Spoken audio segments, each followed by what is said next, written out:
Is syringomelia affecting your sleep? We have a comment here on one of our videos where we're talking about pillows and what's the ideal type of pillow. So a very kind of TLDR for that. It's basically, there's no best type of pillow. It's more just about whatever keeps your head in a more neutral position, whether you're on your side or when you're lying on your back. No lying on your front. I'm not going to recommend that. But if you're on your side or your back, it's okay. Just not leaning too far in any direction. We have a comment here from someone talking about a pillow they have, and I agree with them. You know, if there's a pillow that you found that was very helpful for you, it doesn't need to be the best or most fancy or whatever material. It's what works for you as long as you can keep your head in more of that neutral position. However, what can't be seen really in this comment is a little further down commenting about having a syrinx. So a syrinx essentially is like a cyst. It's a fluid-filled sac that you would find in parts of the back of the spinal cord, kind of leaking off of it. And this is also known as syringomyelia.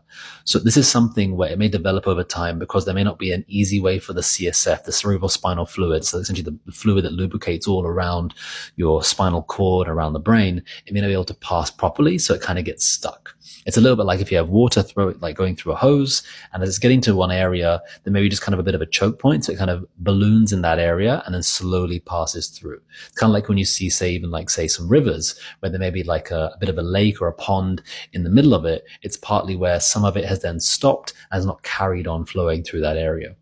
One thing I would actually ask for this patient, for this person, is what kind of things they have tried to improve it, whether it's something which is being managed properly, of course, by the medical doctors, and anything else that they may have, been experiencing, as well as effects on the sleep. Because this is something which we actually have seen with our patients here in the practice, and something quite commonly seen by upper cervical chiropractors. Because if at that top level, this would be the top bones on your top of your neck, if there is a misalignment, more of those bones, it can start to affect the CSF flow through that area. Potentially, this could be a contributing factor to something like syringomelia. And of course, it's not the only cause. There are many other different things which can happen. But for somebody who maybe has been through a lot of different things, maybe you've tried potentially lots of different medical care, maybe you've tried even going for potential surgeries and it hasn't corrected, that potentially can be one of the missing aspects. Of course, like I said, it's not the only cause. There's many different reasons why it can happen.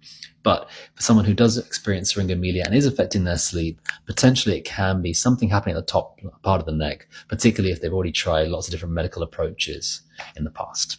If you have any questions, you can drop them down in the comments, or any of the comments you have about, this pillow. I hope that you keep the one that you really want, and you can maybe find this other pet pillow if they do manage to continue them again. But yeah, if you have any comments, you can drop them down below. If you want it to be more private, you can also send me a direct message.